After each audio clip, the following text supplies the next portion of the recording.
Another episode of the Talk podcast. With me today, I have Jakob Wolf-Barnett, and I asked him before this so I could pronounce his name properly. Jakob, thank you very much for joining. Obviously, you're a business owner. You have a very unique business, and I want to talk about it today. So, can you please tell us a little bit about yourself and about your business, and how do we get into that? Yeah, it's nice to be here, Raphael. In terms of my path getting here, it was a pretty non-traditional one. Okay. So I knew, I don't know, 12, 13 years ago that I wanted to be in an ownership position, Yes. ownership role with a business. I wasn't sure at the time, what is that business? What does it do? Mm-hmm. What's the industry it operates in? Who does it serve? I know or knew at the time that the human element of that, Yes. working with other people, also on the services side, serving clients in that capacity was really important to me. So Mm-hmm. I've spent the last 10, 15 years sort of experimenting in different environments. So spent some Yeah. time in retail, in nonprofit, professional services, and so on. And then through a connection with a former teammate of mine from a Mm. prior role, Okay. ended up joining a company called Brevity and Wit. I'm not one of the founders. Okay. I'm now an owner along with my business partner, Minal Bopaya. Minal is the founder of Brevity and Wit. It was started back in 2016. It's grown a Okay. good bit over the last few years. And it's an organization that is focused on providing strategic and design services to Mm-hmm. different industries. So middle market companies, kind of small to medium size, and then also quite a few organizations on the nonprofit and foundation side of things. Okay, great, great. I did see also in your bio that you had been in I think it was a CEO of a cycling company. Am I mistaken? Yeah, so I was the chief operating officer of a retail organization, and the business entity that we ran was a number of bicycle stores, and then was also in the chief operating officer role for a nonprofit after that. Great, great. And the reason why I ask that because you've obviously been in an operator role. So Mhm. how does that role differ a little bit now from the role of a founder, or is that the role that you play as the founder of Brevity and Wit? I think there are two answers to that. So Mm-hmm. I'll go in reverse. Yes to your second question. I think Mm-hmm. for many small, medium sized businesses, being in an ownership role still means that you're the one who's doing a lot of the things, right? Yes. We don't have a staff and multiple layers of management to outsource things to, for example, the way you do in Mm-hmm. larger organizations. I think what one of the differences for me is the decision making Okay. in an ownership role carries with it far more stress, I think, and Yeah, I anxiety think I think I than it think did that's true. before, right? Because as an operator, you might have a lot on your plate, you might have a lot of stress Mm-hmm. and feel some anxiety, but in the end, it's not your thing. And when it Right. is, I think the connotation of what if this goes well and what if it doesn't go well, right? Those have Mm-hmm. very different Yeah. impacts on you as an owner than they do as an operator. Yes. Yeah. And I think you're spot on, and I think that the responsibility factor is huge. But now you kind of have both, right? You have the responsibility factor and you have the operational factor. But let me dive a little bit more into the operational side. What do you think are some of the key components that you need to be a good operator? Whether it's a COO or it's VP of operations or anything like that. Yeah, Look. it's a good question. I think the answer, I think the first piece that comes to mind for me is you have to be really cognizant of the context you're operating in.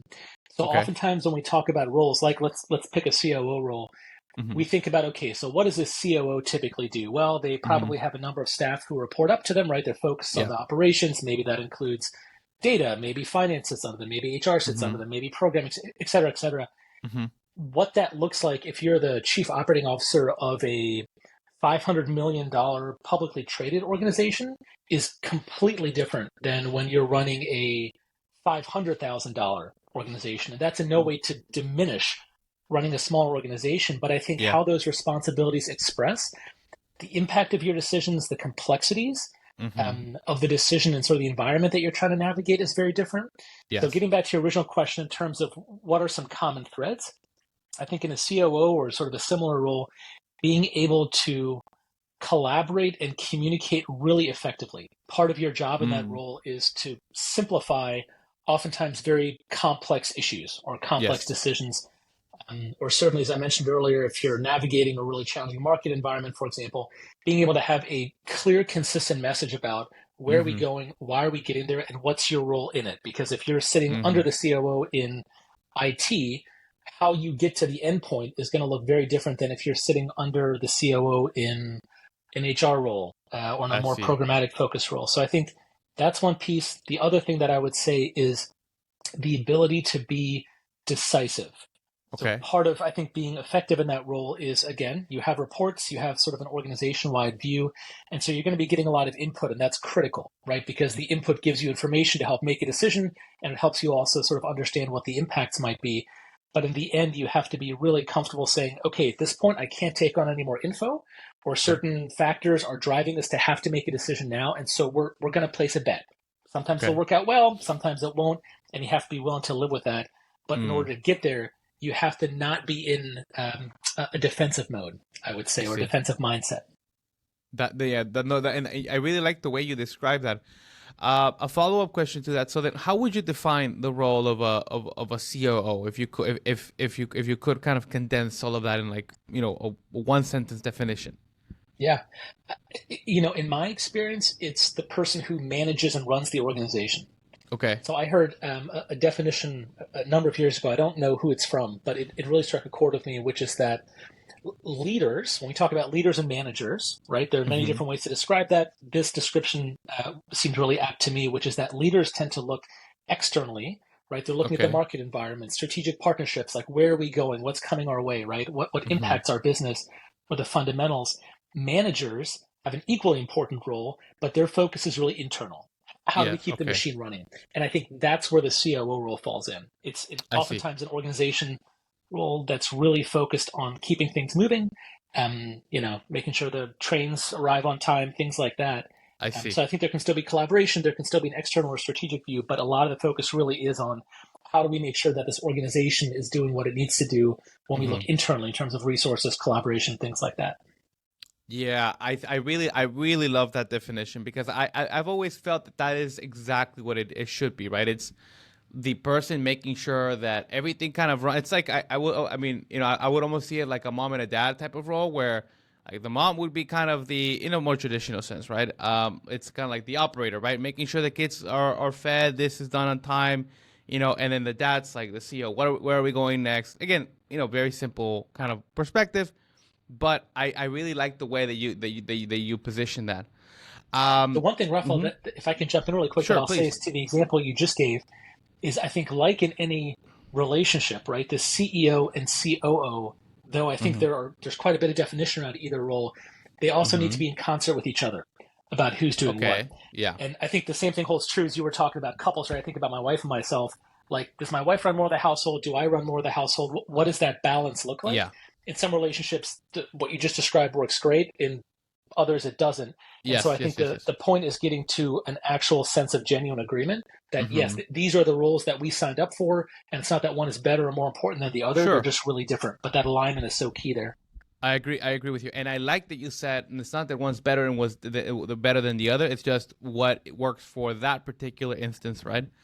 Mhm. Now, in terms of getting I think that, and this has been my experience. One of the main reasons why a lot of businesses fail is lack of systems and lack of processes.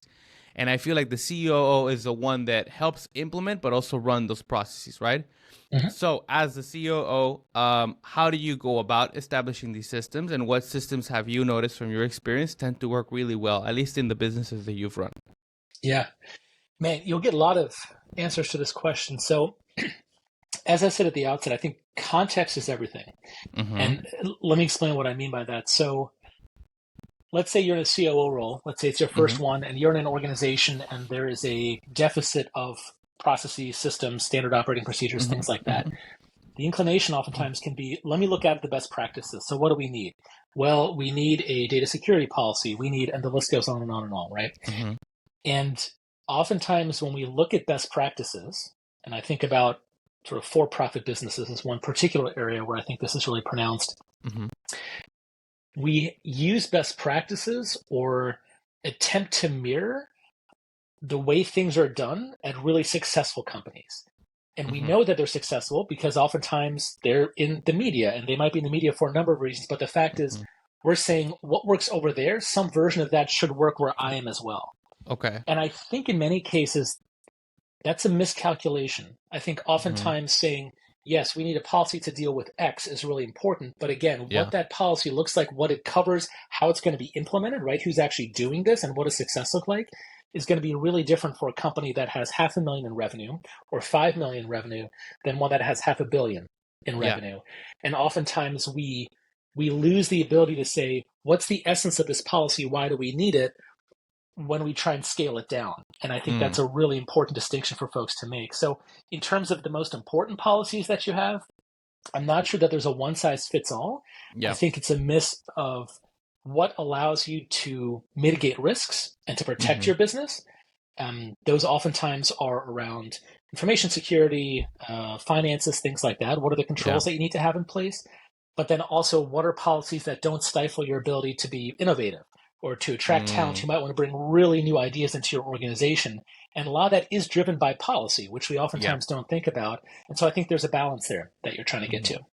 Yeah, and I think I remember, I think it was on Good to Great where they talk about some of the best companies have a really good combination of very strict processes and operations, but also the ability, like you said, to be innovative and to explore new ideas. It's almost like they systematize creativity Mhm. in some ways.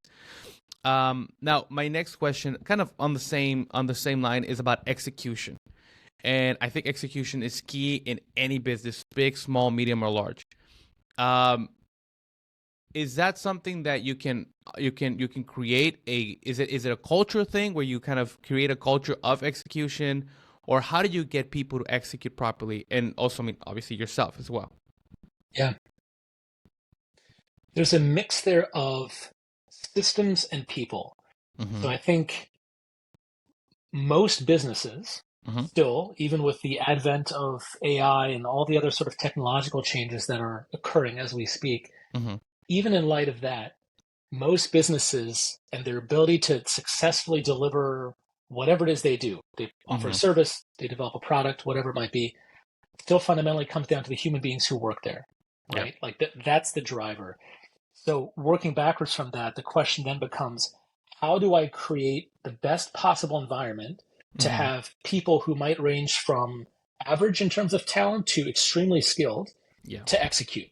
And let's assume that they all want to execute. I don't know that you can convince someone to want to execute if that's not in their nature, right? Yeah. Maybe they're too risk averse, maybe they're whatever.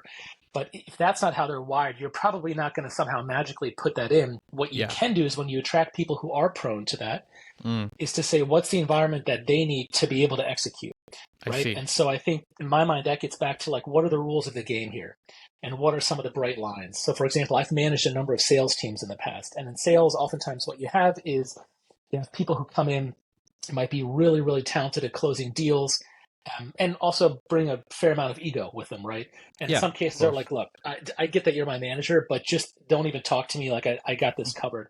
And so I Mm. think it's really important early on to say, "All right, I don't want to try and push a person like that into some sort of a rigid infrastructure. It's not going to Yes. work. They'll rebel. They'll ultimately leave. That's not the point of this thing." Yeah. At the same time, I can't have them operating as a lone wolf. And so I think setting up Mm. systems and checkpoints, whether that's around communication, how often are we touching base, right? As a manager or in a COO Mm. role, having a sense of what are the leading indicators of success, right? Because oftentimes, and this is especially true in knowledge work, people are spending considerable amounts of time on a task before you see any sort of outcome or impact, which I means see. if that time and energy is misplaced or misdirected, you're not going to get the outcome that you want. And so having some Mm. leading indicators, having a starting hypothesis of what does success look like or what's going to happen when we're successful, not because you need to be rigid and sticking to that, but because it helps you more quickly identify when things are going off course or about to go off course. I think Mm. that's really, really important. So part of it is you want to have systems and processes that allow really talented people to thrive, also support people who maybe aren't at the upper echelon of whatever their skill is. But if you have a big enough workforce, you're going to have a whole range of skills and abilities. Yeah. And so everyone needs to be set up for success. But to the degree that it's possible, I think in my experience, I've gone much more towards less is more when it comes to structure, because oftentimes the impetus is to try and overbuild, right? And to sort of overthink, and we make things really complex. And on paper, that can give us a sense of comfort as managers and leaders. Mm. Oh, this is documented. I've thought of every contingency. But a new employee comes in, and to them, it's stifling, right? I They're see. like, God, Yeah. you have Yeah. I've 17 rules for experienced this. that. How am I supposed to remember all of this? Yeah. And so, again, I think it's very context dependent. But generally speaking, that's the approach I've had a bit more success with. Sorry, much longer answer than you might have bargained for. No, no, no, no. I mean, honestly, like if you wanted to give me a 10-minute answer, I mean, I think every answer has been great so far, so I wouldn't mind at all. Um, I really, I actually have seen that many times, and one of the times that I felt it the most, and I don't even know if I can name the name of the company, but it was a large company, it was a news Mhm. publication. I won't name the name, but I remember when I first joined, I'm more on the creative side, right? So Okay. I struggle with creating processes, even though I know they're very useful. I usually, if I want to hire somebody, I'll hire somebody to help me implement the system, Mhm. right? But when I was there, I was working as a director of marketing, and they wanted to. It was so rigid, like you said. It's like you need every breath you take, you have to put it into some sort of project management tool. And for somebody that's very hyper creative, that's very difficult because you feel very boxed in, right? And I said, okay, well, I have all of these ideas, I have all of these campaigns that I want to implement. Can I just get started? Well, no, you can't get started. You have to put it on the project management thing, and you have to do it exactly the way we've been doing it. And so it's like, Yep. I understand the logic behind it, but for somebody that is, very has high drive and is very creative, uh, I wouldn't, I guess I would pat myself on the back a little bit and say, entrepreneurial. It's those types of things feel very rigid, very difficult to work with. So, Yeah, and and please go ahead. yeah, and I think that's a good example, right? Of if the incentives are conflicting. So on the Yeah. one hand, you're there to be creative. Presumably, that's why you're hired as a director of marketing, and you're helping Right. support their sales funnel or subscriptions or whatever the thing was. Mm-hmm. At the same time, a significant portion of your time is spent making sure that you're updating the project management software, Yes. right? Yes. Yes. It's not that those have to be mutually exclusive, but if the emphasis is we have a culture of safety and defensive mindset, and man, if your T's aren't crossed and your I's aren't dotted, then you're going to be in trouble. And you're like, I thought you were bringing me in to think some really big thoughts and help you see sort of a different path forward. It Yeah. doesn't have to be an either or, but man, you better be careful. To your point, it's a great illustration that the former doesn't stifle the latter. Yeah. And I also sometimes I even feel that ego plays a role in that because Sure. sometimes like the leaders will bring somebody in for the purpose of helping them with something that they're not very well vested in. They'll bring him in, that person tells them how to do things, and then they get offended. So how do you kind of go around the ego part? I think that's also such a huge factor in many companies. Yeah. I mean, it certainly is. And I think as I'm reflecting on that question, you have to really understand the stakeholders who you're dealing with, Mm-hmm. right? So when you think about the ability to manage up, to use a common phrase, Yeah. what is it that's driving this person? What does success look like for them? And success for them personally might look really different than success for the team that reports to them. And that I might be see what true you're on some saying. level for all of us, right? If I go and work at a company, there are certain outcomes that I want to see because maybe I'm thinking Mm-hmm. about whatever it is that I might want to be doing 5 years from now or whatever. So it's Yeah. not a matter of having bad actors. It's just a matter of acknowledging sort of the collective humanity that exists in Mm. the workplace, and workplaces are really messy Yeah. because we have people who are working there and trying to figure stuff out together. And the other thing that comes to mind is oftentimes for managers, and I've seen this much more often with those who are newer to management positions. So they probably, unless they're maybe in a founder role or came in early into a startup, they probably Mm-hmm. wouldn't be in some of the senior roles we've been talking about at that stage in their career. But Mm. early stage managers oftentimes have a fair amount of insecurity, right? Mm-hmm. What am I doing here? How do I support others? What does it mean to be a good manager? Maybe they're Yeah. transitioning from a role where they were an individual contributor, right? Mm-hmm. Phenomenal at sales, and now you're managing a sales team. Of course, the former can Yeah. help with that, but those are really different roles. And so I think Yes. process and policy can provide a sense of comfort Mm. because you feel like you've gotten something done. Like, well, the policy exists on paper, Yeah. and that might make me feel really good. But Mm. again, if I have a tremendously talented creative person in front of me, like you, and that person's saying this is stifling, then I have a choice to make. Do I double down on the process? Am I rigid? Am I inflexible? I can do that. I'm the boss, right? Yeah. But are you going to do your best work? Probably not. And so it gets back to what's more Mm-hmm. important. Is it more important to me that you do your best work? And part of putting you in that role might actually be uncomfortable for me as your manager, and I need to Yeah. endure that, right? Or is my ego so big that I'm like, nope, I'm going to be right on this, and I will be right on this, but you'll also leave. Yeah, So, exactly. Exactly. And I think and the funny thing about those personality types is that they end up obviously, well, turnover's very high, Hmm. which, like, right? It's always more expensive to find somebody else than it is to just retrain the people you have. So Hmm. there's that problem. There's also the cultural problem because you don't ever have consistency amongst your people. And then I feel that there's one more problem, which is that they think everybody else is the problem. And so that makes it, if somebody new comes in and it's immediately like, oh, well, if anything happens, it's going to be this person's fault. And I always keep saying on this podcast, I feel that the development of the founder, business owner, manager, leader is almost entirely directly proportional to their own self-development. So the success of their business or their role is very much correlated to that. I say that all the time. What is your opinion on that? It's a really interesting framing around it. I think there's a lot of truth in that. Folks who I've had the privilege of working for or alongside who've provided me with a lot of mentorship have often been people who are very confident in Mm-hmm. themselves, not Mm-hmm. arrogant, but Yeah. they know that they have a lot to offer. They know what they bring to the table. Mm-hmm. And knowing that, like actually, not intellectually, but truly knowing that, having that in their Yeah. bones, allows them much greater freedom, I think, in how they interact with others, including people who are technically their subordinates.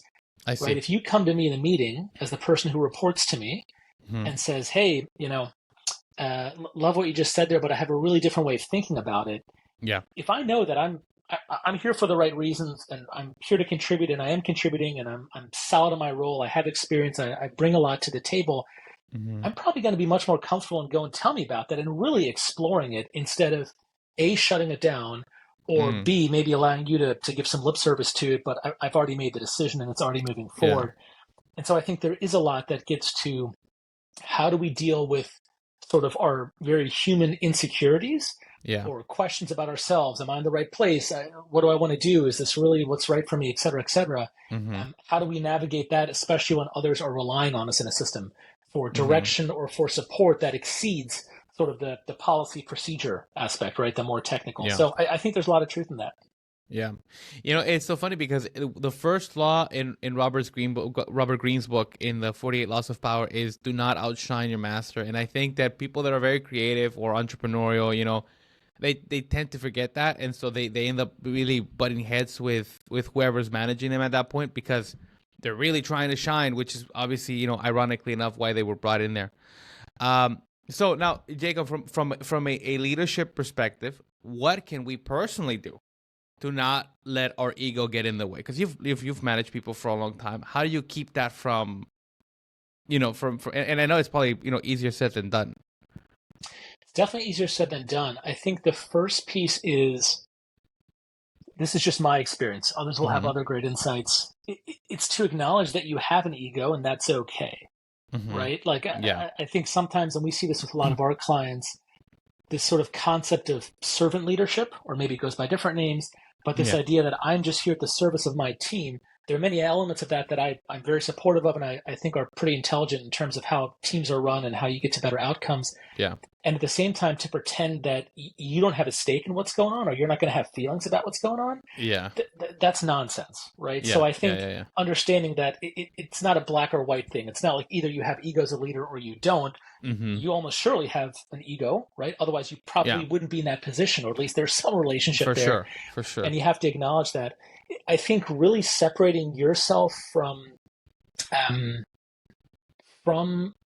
the discussion, and what I mean by that, Mm-hmm. let me get a little bit clearer, is Sure. oftentimes leaders can struggle with boundaries, right? Okay. Whether those are more on the personal side, hey, Raphael has a lot going on in his personal life, and I'm going to try and get really involved to fix it. Or I think more commonly the professional version, Mm-hmm. which is, hey, Raphael put together XYZ and it didn't turn out the way that I expected. What do I do, right, in terms Mm-hmm. of feedback, support, development, things like that? Yeah. Creating a little bit of a gulf to say the reason that deliverable didn't look the way that I wanted to is not necessarily a reflection of me. Now, I see. understanding that is one thing.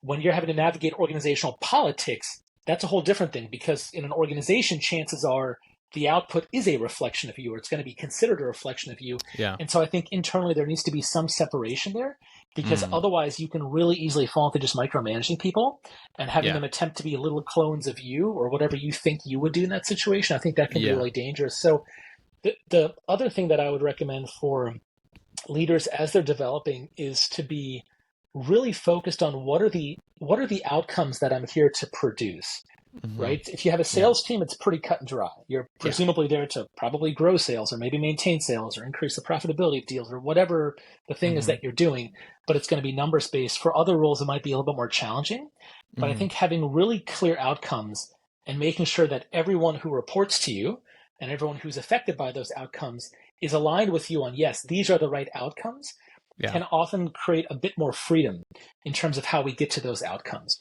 And I think by virtue of having that freedom, of having some space, it makes it a bit easier to not have your ego be driving all the decisions, because I then see. we're pretty clear on the what. And I might have a lot of ego on the what. We are going to hit that sales goal. That is important to me. Yeah. The how we get there, I might then be a bit more open to, instead of conflating it, right? If I'm sitting here and I'm worried about the sales Mm. goal and you're talking about how do we get there, we sort of have this conflicting incentive piece again, and that can be challenging. I see. Okay. Um, is it fair to say that what you're saying is that as the leader, you have to focus on the objective, and you just have to make sure that you create you give people the wrong way to get you to that objective. You don't have to worry so much about how they get you there. You just have to worry about that making that extremely clear and kind of driving everybody towards that. Is that a good way to kind of unpack that? I think that's right. I would add one caveat, which is that as a leader, also part of your job is to look out for your people in terms of the organizational politics. Mm-hmm. So Mm-hmm. if the how of my team getting to whatever that clear outcome is going to Mm-hmm. run headlong into the organization's culture, right? I And I see. know that there Yeah. are going to be some eyeballs outside of my department that are like, you can't be doing that here. It's my job to help make sure my team doesn't step on those landmines. But Yeah. otherwise, yeah, that's a better, more succinct way of putting what I just said. I want to talk also about politics, not Biden Trump politics. Not we don't we can leave that to somebody else. But I want to talk about politics in terms of inside of a company, Mhm. because I think sometimes that can be extremely destructive. And I've seen some super dysfunctional politics. I've seen some more functional ones. Um, I have a few questions. The first question is, do you think that stems from the leader in terms of how political the organization is? And what can leaders do, or just individuals that are in a company, to do to navigate some of those difficult policies that can come up in the workplace? Yeah. I think to your first question, yeah, it's leaders at all level that sort of Mm-hmm. foster a sense of politics. And when we talk about organizational politics, I think what we're really talking about is human beings who might be there for Mm-hmm. different reasons with different Yeah. outcomes in mind. And again, my individual outcome of what success looks like might be different, perhaps radically different, right, from the Mm-hmm. outcomes that the team who reports to me is aiming for, even what my role says, right? So Yeah. you have all these conflicting incentives. And again, I think that's natural. You can do a good job of trying to align folks to make sure, Mm-hmm. again, that we're all headed the same direction. We know in some cases how we're getting there, et cetera, et Yeah. cetera. But you're always going to have some of that messiness. I think ways to combat that, and there's a good bit of research around this in terms of how do you reduce bias, favoritism, things like that, Mm-hmm. is to document, which is not a very Okay. sexy thing. And we started our conversation on this, and as I said at the time, I think there are risks also to over documenting or sort of making things Yeah. more complex than they need to. But being really clear about what are the rules of the game here, right? And if Mm. the rules of the game are, in order for you to get promoted or to earn a pay raise, here are the things that we consider, you can I make see. those requirements really vague, right? Are you a team Mm-hmm. player? Do you support our culture? Like, Ah, what the hell does that doesn't mean actually anything. mean? It doesn't Yeah. really mean Yeah. anything, right? Or you can say, listen, if you're on the sales team and you exceed your growth targets by X, Y, Z, right? Or you're on the IT team and our, response time to issues and our fixed time on tickets is, this, that, the other. Those are going to be grounds for promotion. I think being as clear as possible around Mm. what are some of the incentives that are rewarded in this environment. It doesn't Yeah. eliminate maybe the more personal incentives or desires I have, but it focuses some degree of alignment within the I see. organization or where we're going. And I Yeah. think oftentimes when we get brought into organizations that are really dysfunctional, as you said, Mm. we hear a lot of conversation and requests from people at all levels about, well, we need a policy around, or we need a process for. I don't even really know how we do things around here. Everyone does it Ah, differently. I see. And oftentimes I think people equate process and policy with trust, right? The issue there Yeah. is actually trust. If you go into a really healthy organization, right, it's going to Hmm. have its issues, it's going to make mistakes, no one's perfect. But Sure. overall, if it's a really healthy environment, you generally don't hear the same push from people Mm, around, do we have a process for this? Do we have a policy for that? And it's not that makes process and sense. policy don't matter. It's that in dysfunctional organizations, those are oftentimes seen as a proxy for trust. And I think there's some truth to that, Ah, right? yeah. So then, do you think that the fundamental problem is a lack of trust? Yeah, the fundamental problem is a lack of trust. How you address that, how do you create trust and sustain it, in part is by making the rules of the game at this organization clear, right? Are Okay. the rules of the game you just have to suck up to the founder, or have gone to business school with me, Mm-hmm. or whatever it might be? Um, or is it like, yeah, those are realities of any workplace. Human connections are going to be valuable, right? Mm-hmm. Managing up, things like that. Um, but at the same time, there are other things that we reward here, and being as explicit as you can about what those are, I think can help Mm, build a lot of trust, especially with folks who might come into an organization and already be cynical, not have a tremendous amount of trust, things like that. yeah. Yeah. That makes perfect sense. And I actually hadn't really thought about it from that perspective. Um, I do wanna ask you a question that you mentioned earlier, which was people that are maybe might be great at, let's say your example was sales, right? You might be a great salesman, but you might not be a great manager. And let's say in the example that you gave to kind of combat the issue of politics is to be super specific. But what if you have, like, let's say the targets that you set up in your, let's say, in your career projection within the company, you specify that it's like you have to reach so many sales and so much revenue, etc. But when they get into that position, they're not great managers. How do you combat that? Or is it maybe like additional training to help them with management skills? Or I see that could be a potential challenge, no? You're talking about the transition from I'm really successful in this role, and now all of a sudden I'm having to achieve success by working through other Yeah. people instead of me Yes. getting to do all of it. Yeah, Exactly. Yes. yeah, I think certainly professional development, as a manager, and there's a lot there, and I think that's really important. Mm-hmm. Um, Fundamentally, I think it comes down to, and sometimes you don't know until you get there or until you put someone else into a position like this, but fundamentally it comes down, Mm-hmm. do you actually like managing people or not? I think there are a lot of I folks who are in see. management roles because that was the next logical step up, Yeah. right? They had done really well in this position as an individual contributor, whatever it was, and Mm-hmm. now they're being moved up, and the next logical role is managing teams. And I think a lot of folks Yeah. actually don't get any interest or joy out of managing teams. They think it's a pain in the ass. They'd rather be doing what they were Mm-hmm. doing before. Yeah. Um, and so I think really testing for, is this something that you want to do? And as an organization, and this is something that small organizations I don't think can always do, where it's certainly not easy, but where possible, creating different pathways. I worked for a Mm. company a number of years ago, big company, and they had two really distinct tracks. One was, they didn't call it an individual contributor track, but it was some sort of a subject matter expert track where whatever it is that you do, you're really good at. And there are Mm. levels that you can continue to progress through, I right, see. throughout your career, where in the end, you're still kind of only responsible for yourself. Now, the projects Mm. you're impacting, the clients you're serving, you may have broad exposure, but you're still kind of a team of one Yeah. in that role. And then there was another track, which was for folks who wanted to see their career progress in what's maybe a more traditional way, which is, now I'm managing a team. Now I'm managing a bigger Mm. team. Now I have a couple of teams. Now I have people under me who are managing teams, right? And that's the Yeah. role for them. And again, I think not every organization can do that, but if you can, that's a really smart way to do it, because you're going to Mm. have some incredibly talented people who might come through your doors who just don't have any interest in managing other people. They don't have the Yeah. patience for it. And there's nothing wrong with that. So trying to shoehorn them into a management role probably isn't going to serve anyone. Yeah.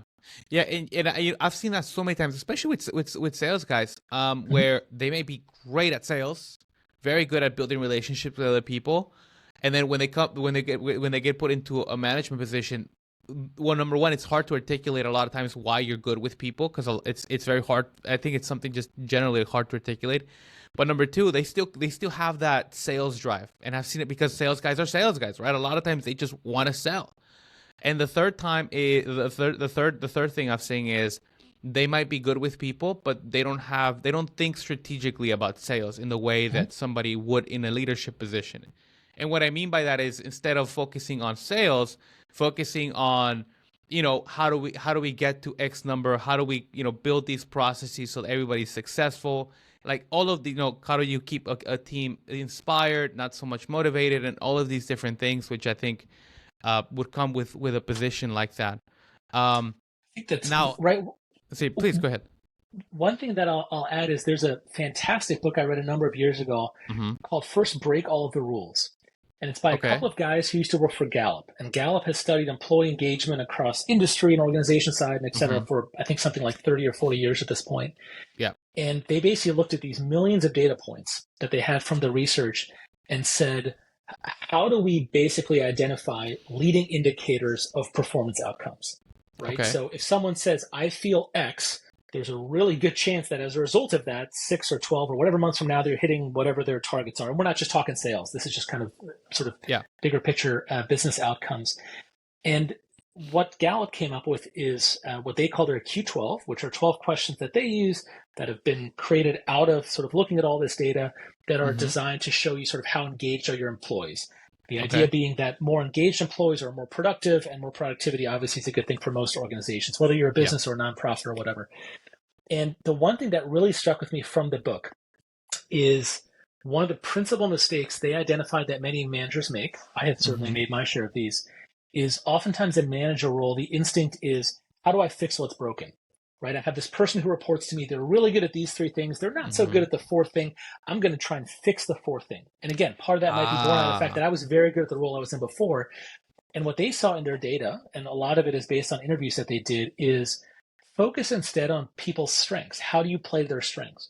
That sounds Right. really obvious, but I think the day to day of most organizations doesn't necessarily reflect that, right? So now, Mm. if you have a weakness that is a fundamental issue when it comes to executing your job responsibilities, yes, we should do something about that. And maybe the question Yeah. needs to be asked, are you actually in the right role?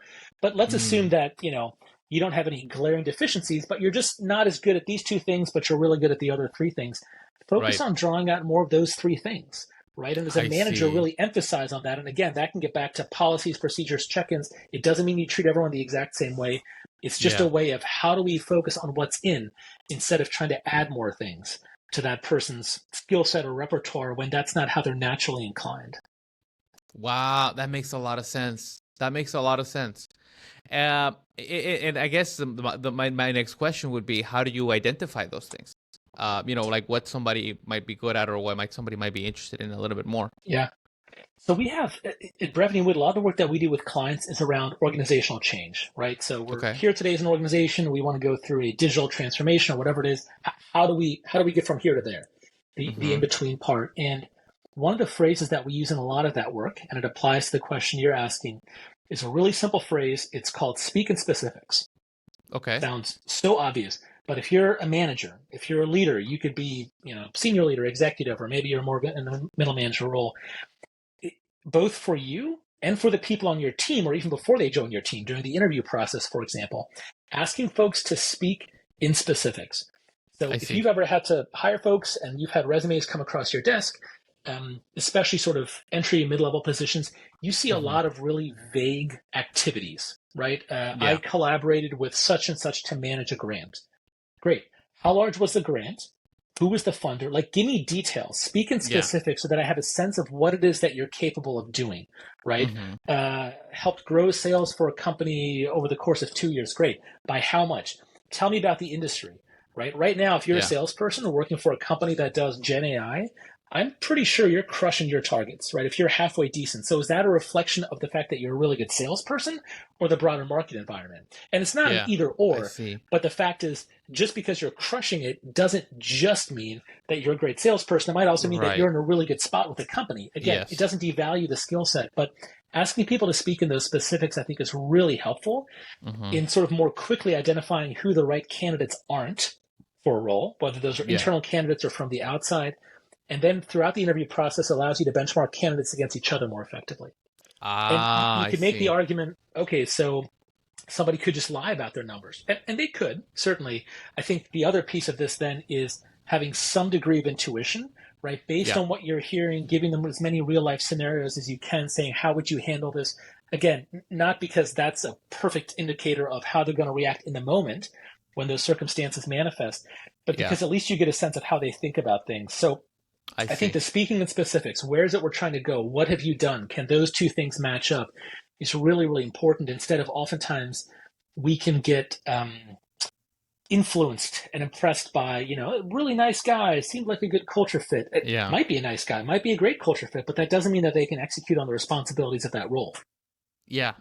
Yeah, and I love that you say that because I'm reading this book called Influence by Robert Cilianti or Giulianti, I believe. Oh yeah, It's yep. great book, and he talks about the idea of of likeness, right? So when you like somebody, you're many times more likely to do business with them, and I think it's very difficult, especially during the interview process, right? Because if you like the guy, you like his personality, he might have similar interests.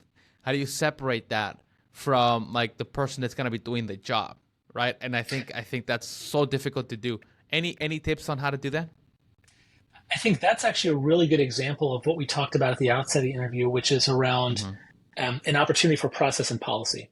Okay. So, and I'll give you a slightly longer answer if that's okay, because there are a couple of Sure, dimensions to please. this. So, on the one side is what is the process by which we are looking to hire this person, right? So Hmm. there are going to be three interviews, and to go from the first interview round to the second interview round means they're going to hit certain marks or answer certain questions for us. Making sure that there's consistency, especially if you have multiple people doing Yeah. interviews, around how are we evaluating this person's talent? And that Hmm. begs the obvious question of talent for what, right? I see. Is it sales? Is it project management? Is it program management? Whatever that might be, being really Hmm. clear on what does success look like in that position. So again, speaking specifics, the more explicit that you can be around what success looks like and how you're going to try and suss out whether this person could meet those criteria, that's Yeah. really, really important to be transparent about those, because then when there's Okay. disagreement, instead of you and I getting personal about it, me being like, I like him, and you're like, you only like him because they went to your college, right? Instead, it's like, no, I think this person can do the job because of XYZ. I That's really, really see. important. And then the other piece is making sure that there's consistency in I terms see. of how those questions or those evaluations are carried out. Because if I interview Uh, somebody and my quote unquote way of interviewing is to just kind of shoot the breeze with them for 45 minutes. And then I'm like, yeah, seems like a great person. And you're asking far more technical questions. yes. Again, shooting the breeze with someone can give me some information. How effective are they at communicating with me, at building rapport? And for the role, that might be really important. But it's also a chance for me to play on sort of all of my own internal biases, right? Some of the stuff Hmm. that Robert Caldiano wrote about with the likeness. And I think that's really dangerous, because then we're evaluating by different metrics. And Yes. that means for us to reconcile that disagreement, then, if we're both on a Hmm. hiring team or an interviewing team, it's probably going to get a little bit personal, right? I like this person Yes. because I just like them. They're likable. And you don't like them not because of their personality, but simply because you don't think that there is, the skill set is there. You got to be Yeah. really, really clear again about what are the rules of the game. Yeah. Yeah. I think maybe in large part what you're saying is it requires an understanding of, well, number one, our own nature, right? To know that we are prone to making those mistakes. And I think maybe just a lot of people might not want to admit that that's why they want to hire somebody. It's not a great look for you to admit that I only hired this person, or I only want to hire this person because I like them, right? Sure. I think that's something difficult to do. So is that do you think there's a cultural component of creating a culture around transparency, that people are okay with admitting who they are as individuals? And if so, how do you implement that? Or do you think that's not so much a cultural issue, it's just something that's like, person by person basis?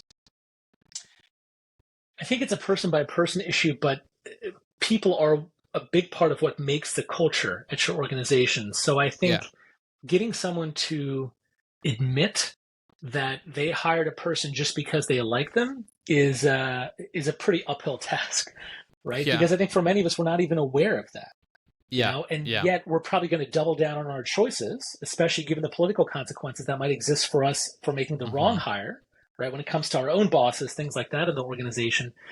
Yeah.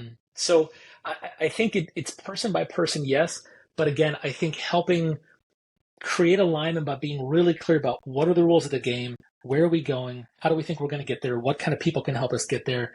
That can help dispel some of that.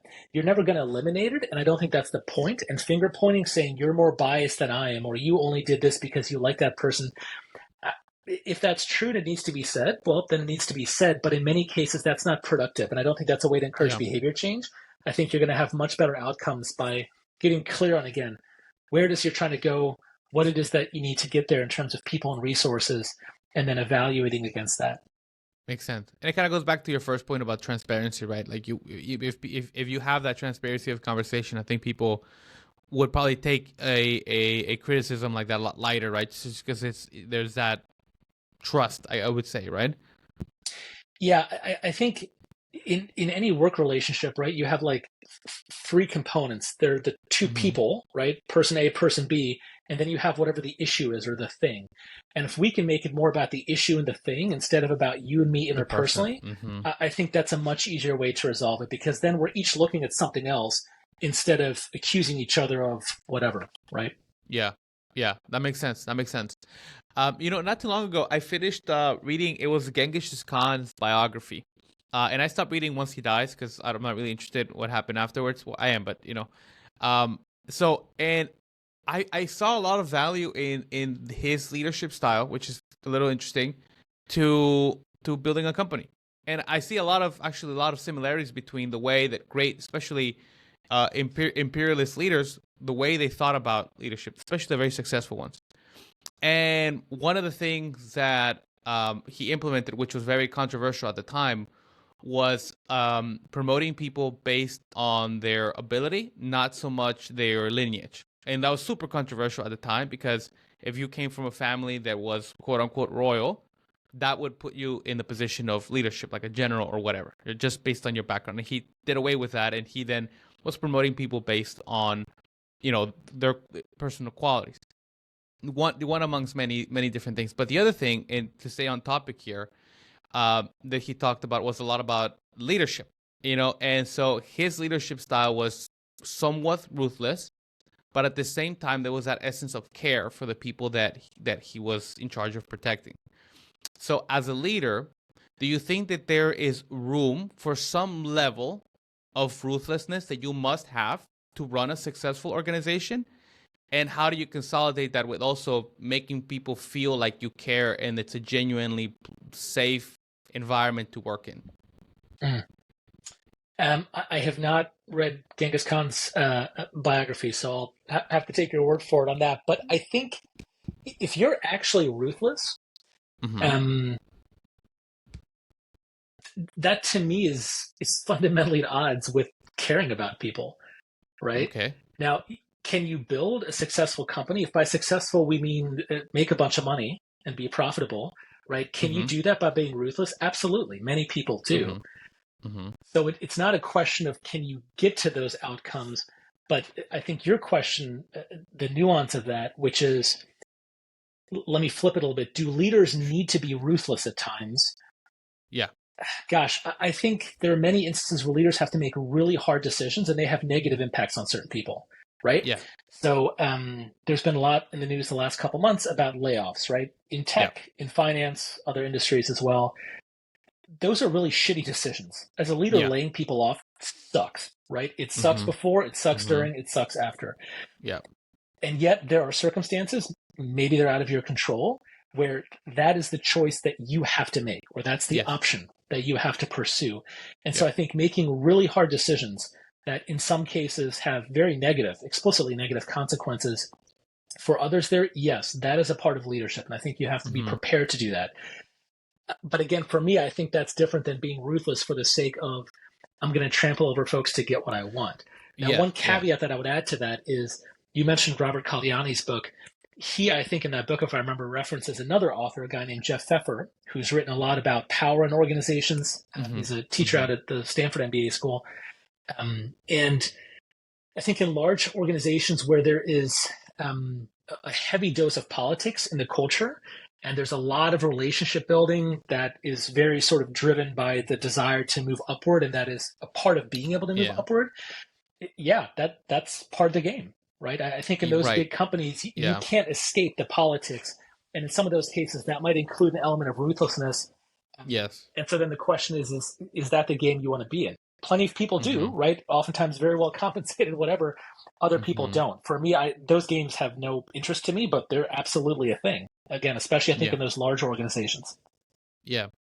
Yeah. And you know, it really kind of reminds me of the whole aspect of of like the shadow and embracing the shadow that you have. So it's like understanding that everybody is flawed in a very deep fundamental ways, and that we are all capable of being extremely evil. It's just in our nature, right? Mhm. But I feel it's like instead of running away from that, it's just understanding that and embracing that about yourself, and then figuring out what's maybe the best way forward in a way that, it's almost just like coming to terms with something that you have innately. You know what I mean?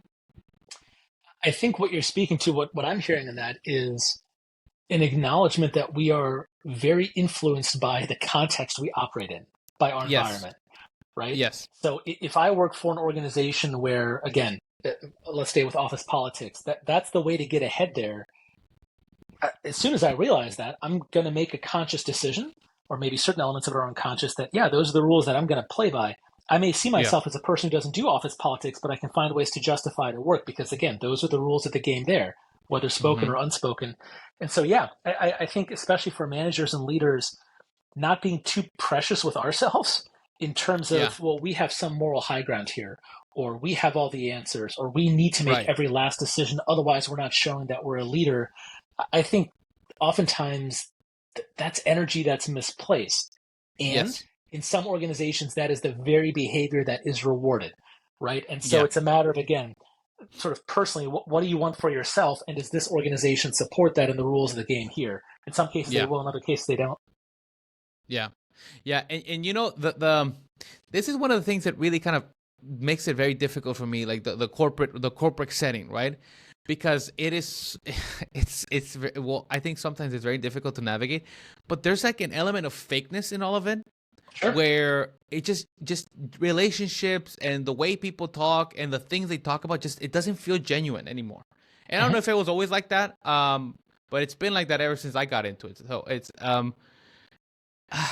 do you think it's okay for it to be like that, or do you think it should be more like matter of fact, like, hey, this is what it is, let's talk about it from the perspective of like what we can both see, let's not beat around the bush, let's stop being so political. Like, do you think that's healthier for an organization in the long run? Yeah, I think it's healthier. I don't know that it's realistic. Uh, Mm-hmm. it's a Mm-hmm. good idea. I agree with it on paper. I think when you get enough Yeah. people together, and there's a prize at the top. I want to be an Yeah. executive. I want to be an SVP. Whatever. Um, you're going to have folks who go after that prize, and at a certain scale, you're not going to be able to gatekeep those Yeah. people out of there, right? If you're a company of 5 or a company of Mm-hmm. 20, you can, as the founder or the person who's maybe thinking about these issues or feels the way that you do, you can have a pretty high locus of control over who gets to come in the Yeah. door and who gets to stay here based on we don't Yeah. want the kind of behavior you're describing. We want to be matter of fact. We want to be honest. When you have a Yeah. company of 1,000, it becomes much, much harder to control that. Right. It's actually not even really possible to certainly control it, but even to influence it. And so I Mm-hmm. think it just comes down to what is it that you're selling? And I'm not talking about product services, but as a workplace, right? Yeah. There are tons of big companies in this country where exactly what you described is the way to get to the top, and many people happily sign up for it. And then Yeah. there's also a big group of folks, I'd include myself in this, who are like, yeah, I've done that. That's not really how I want to spend my time, so I'm going to do something different. So in Brevity and Wit in our Yes. company, we have conversations that I think are much more honest and transparent and open. Yeah. But if we had those kinds of conversations working at pick some Fortune 100 company, that probably wouldn't go over very well. That's not Yeah. welcome in that environment. It's not an effective way to navigate that environment. Yeah. Yeah. Yeah. And I honestly think it might even breed some mental health issues. I mean, in the long run, I mean, if imagine being, because I mean, you've worked in corporate, right? It's like, imagine not being able to be yourself for 8 hours out of the day, every single day for the rest of your life. I think that it's how hard is it to live like that? Yeah, I think that's really challenging. I think that's a lot of what we're seeing and have seen, right? Even since Yeah. COVID. I mean, when you look in this country at some of the data around feelings of isolation, right? And Yeah. those tend to be more pronounced among folks who are younger, who are caregiver Mm-hmm. status, who are maybe in the Mm-hmm. position of being sort of the one of. right? So Yes. maybe Yes. at an organization that is almost entirely men, you're the one woman, right? And so in every meeting that you're in, that's a thing. Does that mean the meeting has to be about that? No, of course not. But that's a reality that you're very aware of. And I Mm-hmm. think especially sort of visible aspects of our identity, or just a desire to not want to have to play those games, but being in Mm-hmm. environments where you have to, yeah, those absolutely cause stress. And I think the Mm-hmm. consequences of that are very real. And I think that's something, getting back to sort of the tenor of this conversation, that leaders and managers maybe can't eliminate entirely, but can play a really significant role in Yeah. helping to minimize or deal with. So when I Yeah. mentioned earlier, we're talking about the role of managers, that part of it is, yes, clear path forward, allow some breathing room for the how we get there, right? So people can shine. But the other thing that I said is, man, make sure that if you're the manager, that you're also kind of looking at the broader political environment on behalf of your team, so that Yeah. someone who reports to you doesn't step their foot in it, right? And all of a sudden they have to deal with the consequences, which might cause Mm. mental health issues, et cetera, et cetera. But that you're sort of helping them operate within that broader environment, which is going to be larger than just your team, probably. Mm-hmm. Mm-hmm. Yeah. Do you think that maybe some of the, well, and this is probably not an easy question to answer, but I really would love your opinion on it.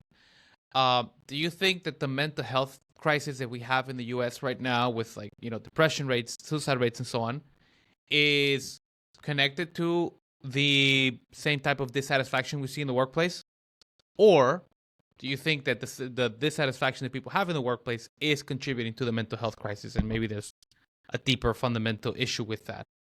Yeah. Uh, I'm not sure. I think I'm not a social scientist. I Mm-hmm. think the dissatisfaction that people have, maybe feelings of cynicism, depression, some of the things you mentioned. I think Mm-hmm. there are many causes there. I don't think it's Yeah. just the workplace's fault. Does it Yeah. manifest in the workplace? Does it have an impact there? Yeah. And I Mm-hmm. think in many cases you have workplaces that to some degree do contribute to it, right? And something we Yeah. see with a lot of our clients, and these aren't just large companies, is what is expected of people Yeah. is wholly unrealistic, right? So let's say you Mm-hmm. work for a consulting firm and your goal in order to make whatever you want to make is that, 90% of your time has to be utilized, right? So billable. Yeah. So in a week, 36 hours a week has to be spent doing client work. But then you're also supposed to do professional development and you're supposed to go to some team meetings, then you're supposed to mentor Mm-hmm. somebody, and then you're on some committee so you gain visibility in the company. And now you're up to like 55 hours a week, right? And then there's a Yeah. bunch of other stuff that comes on top of that. And my sense is that the requirements in a lot of companies over the last 10, 15 years um, have increased, right? The Yeah. requirements that are being put on folks. And also, I think thinking about the workforce that you have, you have people Mm-hmm. who are Gen Z or folks who are millennials and are maybe that sandwich generation, right? Where we're taking care for aging parents and also still young kids. And we're Yeah. trying to have a career or achieve some professional success. I think that's really challenging. So I don't think that the workplace is quote unquote to blame for that. And I know that's not what you said, but is it a contributing factor? I think in some cases it is. And the other thing that I'll say is in many organizations, that priority list that gets stacked oftentimes is put in place because it gives the people who are sort of higher up in that power structure a sense of comfort and control. I don't know that it's Mm. oftentimes tied to really clear outcomes. So when you really look I at see. it, I think in many organizations it's nonsensical. If I'm asking you to do 15 different things, right, in 2 days or whatever, you're not going Yeah. to hit those numbers. I sort of know you're not going to do it, and yet I pretend that you should. It doesn't really serve anybody. It doesn't serve the quality of the product or the service. It doesn't serve you. It doesn't really serve me. So again, I think a lot of this kind of busy work or a lot of time and energy is spent on things that don't produce necessarily the output that folks are Yeah. looking for or say they're looking for. Yeah. Yeah. Yeah. And that might be where maybe like something like an AI would come in, right? We kind of like streamlining a lot of those day-to-day menial things so that you can maybe focus more on like big picture things, and like you said, maybe giving people more of their time back, even though there's a bunch of problems associated with that as well. Um, Jacob, as we're kind of getting close to our time here, because I also want to be cognizant of your schedule. Is there maybe a few things, one or a couple, that you would like anybody listening to this episode to walk away with? I think part of our conversation that's really resonating with me is around the importance of managers or those in leadership roles um, being willing to sort of acknowledge who they are as a person and maybe work on Mm-hmm. that as a way to professionally put them in a better place, Mm-hmm. right? Mm-hmm. To be more effective at leading with others. That's really sticking with me, and I think that's a lesson that can be valuable for folks to take away. Because again, in the workplace, you're there to do work, you're there to produce outcomes, and so that's where a lot of the Mm-hmm. focus goes. But how you get there, if you can reimagine some of that, and maybe the ability to reimagine that is in part tied to just sort of your own development as a person, right? And work is a Yeah. component of that, but it's not the only thing, of course. Um, the ability to let some of the how breathe, I think, can actually lead to much greater outcomes than in some cases we imagine. Instead of if we hold as managers or leaders the thing too tight, right, we end up crushing it or Yeah. constricting it. And I think there's a lot there. Yeah. That might actually be the title of this episode. Let the how breathe. I really like that. I really like that Yeah, quote. yeah. Um, yeah, no, I do want to say, Jacob, I've really enjoyed my conversation with you. You're clearly a very knowledgeable person. You clearly know what you're talking about. And these are the types of conversations that I love. I love talking with experts, and I love talking with people that really, help me walk out of this with something to learn. So I do want to thank you so much for your time. I want to thank you for sharing everything, your experience and your knowledge. I also want to give, obviously, a shout out, obviously, to all of our listeners that made it this far. Thank you guys for watching. Make sure to subscribe, and also make sure to follow Jacob on his social media channels, which we're going to link here. Make sure to check out his company, Brevity and Wit. I think what you guys are doing is very interesting. And again, as you guys can see, Jacob is definitely an expert in his field, so you can put your trust in him. I certainly would. So again, thank you so much, Jacob. I really hope that we can do this again sometime. I'd love to. Thanks for having me, Rafael. Thank you so much. Have a great day. You too. Bye.